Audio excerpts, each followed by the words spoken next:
नमस्कार दोस्तों, मेरा नाम है भालचंद्र। ब्रह्मांड सिद्धाश्रम में आप सभी का स्वागत है।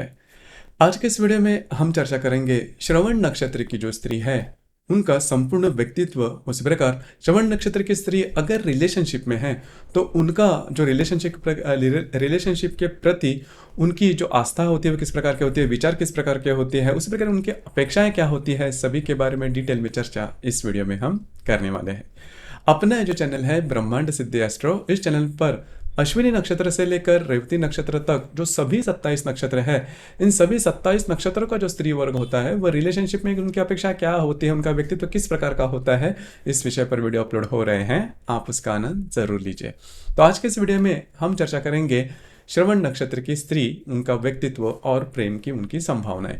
सबसे पहले श्रवण नक्षत्र के बारे में अगर कहा जाए तो ये जो श्रवण नक्षत्र के जो चारों चरण हैं वो मकर राशि में आते हैं। इस नक्षत्र का जो स्वामी है वह चंद्रमा है, इस नक्षत्र की जो देवता है वो विष्णु देवता है, और यह जो नक्षत्र है यह देवगनी नक्षत्र है। सबसे पहले जो श्रवण नक्षत्र है वो खास करके रामायण की जो दशरथ और श्रवण की जो कथा है उससे ज़्यादा जुड़ी हुई है।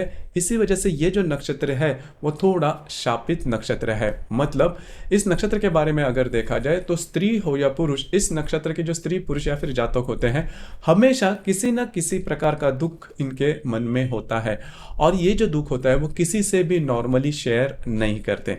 मतलब हमेशा किसी न किसी स्ट्रेस या फिर टेंशन में दुख इनको होता है। इसी वजह से इसे शापित नक्षत्र भी कहा जाता है। लेकिन यहाँ पर और एक बात है जिस पर आपको ध्यान देना होगा।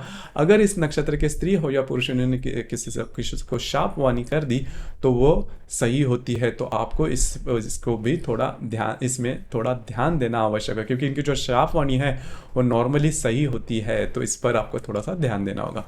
उसी प्रकार इस नक्षत्र के जो स्त्री वर्ग होता है उनके बारे में अगर देखा जाए तो वो सात्विक होता है, सदाचारी होता है, ईश्वर भक्त होता है, ऑर्थोडॉक्स होते हैं थोड़े से, मतलब धार्मिक आध्यात्मिक क्षेत्र में ज़्यादा रुचि लेने वाले होते हैं, धार्मिक होते हैं, विद्वान होते हैं, और काम करने में इनकी जो काम करने की कैपेसिटी होती है वो काफ़ी ज़्यादा अच्छी देखी जा सकती है। उसी प्रकार आज्ञाधारक होते हैं, प्रामाणिक होते हैं, कर्तव्यनिष्ठ होते हैं, ऑनेस्ट इनमें बहुत अच्छी देखी जा सकती है। देखिए ये जो सभी गुण है वह सभी गुण खास करके शनि के मामले में काफ़ी अच्छे देखे जाते हैं, क्योंकि शनि की राशि में ये जो संपूर्ण नक्षत्र है वो आता है। तो इस वजह से वो जो बात है, मतलब सोशिकता या फिर बहुत मेहनत करने वाली बात, तो वो इनमें बहुत अच्छी देखी जाती है। मितभाषी भी होते हैं, मतलब श्रवण नक्षत्र की जो स्त्री होती है वो ज़्यादा बोलेगी नहीं। नॉर्मली हम देखते हैं कि जो स्त्री वर्ग होता है वो काफ़ी ज़्यादा बोलते हैं, शेयरिंग ज़्यादा करता है, लेकिन इस नक्षत्र की जो स्त्री वर्ग होता है उनमें ये बात देखी नहीं जाती। उसी प्रकार कर्तव्यनिष्ठ होते हैं, दूसरों को मदद करने वाले होते हैं, अपने बातों पर कभी कभी ये भी देखा जाता है अपने बातों पर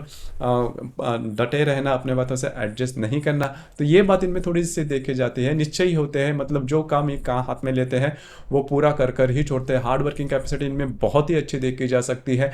जीवन के प्रति इनके बहुत बड़े सपने नहीं होते। बेसिकली अगर देखा जाए तो इस नक्षत्र की जो स्त्री होती है वह बहुत ज़्यादा, जिसे हम मटेरियलिस्टिक कहते हैं, अधिभौतिकवादी देखी नहीं जाती। थोड़ा सा विरक्त भाव इनमें देखा जाता है, समय सूचकता होती है, कुटुंब वसल होते हैं, मतलब घर के जो लोग हैं उनके प्रति इनकी जो आस्था होती है वो बहुत ही अच्छी देखी जा सकती है।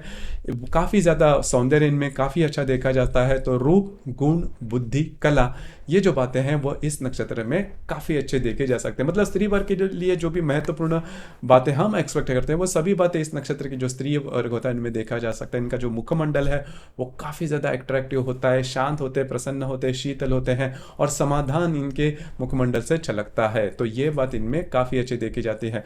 सौंदर्य काफ़ी अच्छा होता है, लेकिन फिर भी जैसे हमने शुरुआत में कहा कि थोड़ा विरक्त भाव इनमें देखा जा सकता है। काफ़ी सिंपल लिविंग होती है, बहुत बड़ी फ्लैशिंग लाइफस्टाइल इनमें देखी नहीं जाती, लेकिन क्लीननेस इनमें काफ़ी, क्लीननेस, नीटनेस जिसे हम कहते हैं, इनमें काफ़ी अच्छा देखा जा सकता है। नम्र होते हैं, शांत होते हैं, विनयशील होते हैं, आज्ञाधारी होते हैं, काफ़ी ज़्यादा एक्टिव होते हैं, मतलब काम करने में क्या चाह इनमें बहुत अच्छी देखी जाती है। प्रैक्टिकल भी होते हैं, पैसे कहाँ पर खर्च करने हैं, कैसे खर्च करने, किस तरह से खर्च करने, किस तरह से बचाने, किस तरह से इनकम करना है, इनके बारे में इनके जो मालूमात होती है वो काफ़ी अच्छी देखी जा सकती है। उसी प्रकार इस नक्षत्र की जो स्त्री होती है इनमें जो धार्मिकता होती है वो थोड़ी ज़्यादा देखी जाती है। मतलब जैसे आप इनके ऊपर इसके बारे में चर्चा करोगे तो आपको ये बात दिखाई देगी। और धार्मिकता के प्रति ये थोड़ा सा एक निश्चयी होते हैं, मतलब अपने धार्मिक इनके जो भी विचार होते हैं उससे वो जल्दी एडजस्ट नहीं कर पाते। लेकिन बहुत मतलब मोटे पर्सपेक्टिव में अगर देखा जाए तो जैसा हम किसी गृहिणी से एक्सपेक्ट करते हैं उसी प्रकार के सभी गुण इस नक्षत्र की जो स्त्री है उनमें देखे जा सकते हैं। अब ये इस नक्षत्र की जो स्त्री अगर रिलेशनशिप में है, देखिए इस नक्षत्र की जो स्त्री है वो रिलेशनशिप में आने से पहले बहुत ज़्यादा सोच विचार करेगी। मतलब जल्दी जल्दी में कभी निर्णय नहीं लेती, काफ़ी इन डेप्थ सोच विचार करते हैं। जैसे कि मैंने कहा इनमें मैच्योरिटी काफ़ी अच्छी देखी जा सकती है।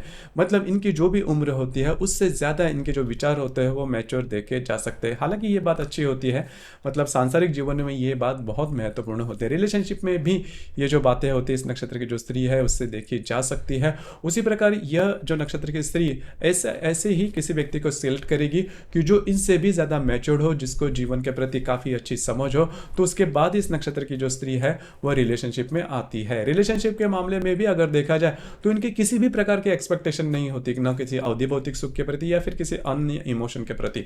इमोशन के प्रति भी देखा जाए तो कभी कभी आपको ये भी लग सकता है कि इनमें इमोशन है भी या नहीं, लेकिन इमोशन होता है लेकिन वो ज़्यादा शो ऑफ किया नहीं जाता। कई ऐसे जो नक्षत्र होते हैं इनमें जो इमोशंस होता है थोड़ा शो ऑफ किया जाता है, लेकिन इस नक्षत्र में वो बात देखी नहीं जाती। हालांकि होते हैं, जब भी ज़रूरत होती है तब भी आप देख भी सकते हो, अनुभव भी कर सकते हो, लेकिन ये बात शो ऑफ करने वाली नहीं होती इस नक्षत्र की स्त्री। और दूसरी ज़्यादा महत्वपूर्ण बात, इस नक्षत्र की जो स्त्री है वो कमिटमेंट आपसे थोड़ी जल्दी मांगेगी। मतलब कमिट क्योंकि इस नक्षत्र की जो स्त्री है वो काफ़ी लॉन्ग टर्म में सोचती है। मतलब ऐसा नहीं है कि ऊपरी ऊपरी तौर पर जो भी बात करनी है वो काफ़ी ज़्यादा इन डेप्थ होती है। जो भी डिसीजन लेने हैं वो भी काफ़ी इन डेप्थ होते हैं। रिलेशनशिप के मामले में भी रिलेशनशिप भी ऊपरी ऊपरी तौर का ना हो, काफ़ी इन डेप्थ हो और उससे कुछ अच्छा जो है बातें वो रिलेशनशिप है वो बाहर निकले, तो यही बात होती है। तो इस नक्षत्र की जो स्त्री है वो आपसे कमिटमेंट है वो जल्दी मांगेगी, तो ये बात थोड़ी देखी जा सकती है। लेकिन एक बार रिलेशनशिप के आने के बाद बहुत ज़्यादा ऑनेस्ट रहते हैं और आपको पूरी तरह से स्वतंत्रता मिलती है या फिर जो फ्रीडम होता है वो मिलता है। किसी भी प्रकार आपको लगेगा भी नहीं कि आप इनके रिलेशनशिप में हैं, इतना खुलापन इनमें देखा जा सकता है।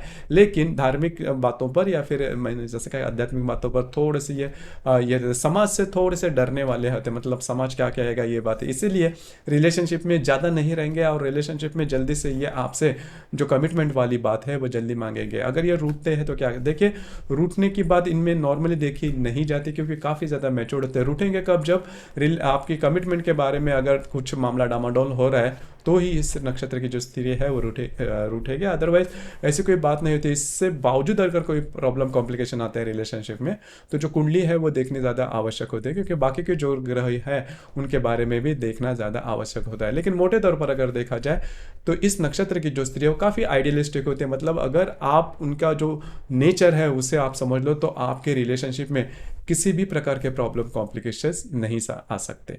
आपके इस विषय पर अनुभव क्या है, आपके विचार क्या है, नीचे कमेंट बॉक्स में ज़रूर कमेंट करना। और अपना जो चैनल है ब्रह्मांड सिद्धि एस्ट्रो, इसे भी लाइक शेयर और सब्सक्राइब ज़रूर करना। धन्यवाद।